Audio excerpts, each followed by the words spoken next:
ఉగ్రవాద దాడులు అత్యంత హేయమైన చర్య. పెహల్గాంలో ఉగ్రదాడులు చొరబడి పర్యాటకులపై దాడి చేయడం అత్యంత హేయమైన పిరికిపంద చర్య అని ఆలూరు మాజీ market yard chairman Gummanuru Narayana అన్నారు. శనివారం రాత్రి గుమ్మనూరులో గుమ్మనూరు నారాయణ ఆధ్వర్యంలో కొవ్వొత్తులతో శాంతియుత ర్యాలీ నిర్వహించారు.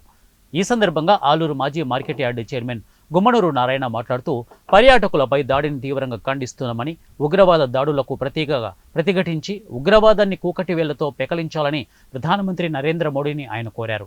తక్షణమే ఉగ్రవాదులకు గుణపాఠం చెప్పాలని, చనిపోయిన కుటుంబాలను కేంద్ర ప్రభుత్వం ఆదుకోవాలని వారు కోరారు. భారత్ మాతా కి భారత్ మాతా కి భారత్ మాతా కి భారత్ మాతా కి.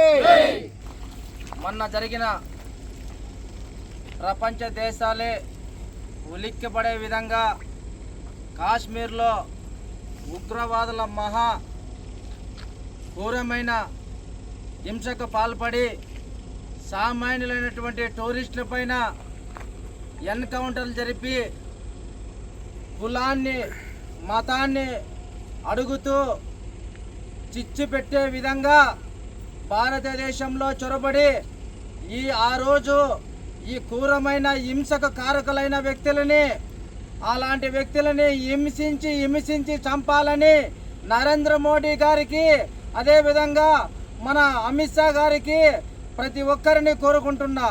ఎందుకు ఈ మాట చెప్తున్నారంటే, ఒక సామాన్యమైన వ్యక్తులు పహల్గానా ప్లేసు ఒక టూరిస్ట్ ప్లేస్ కాబట్టి అక్కడ ఎండాకాలంలో గడపాలని ఒక స్వేచ్ఛ కోసం పోతే అలాంటి వ్యక్తుల పైన వాళ్ళు ఎన్కౌంటర్ చేసి హింసను ప్రోత్సహిస్తూ అలాంటి వ్యక్తులని నడి రోడ్లో కాల్చి చంపే విధంగా నరేంద్ర మోడీ గారు దీన్ని చర్య తీసుకోవాలని ఈరోజు మన కూటమి ప్రభుత్వం తరఫున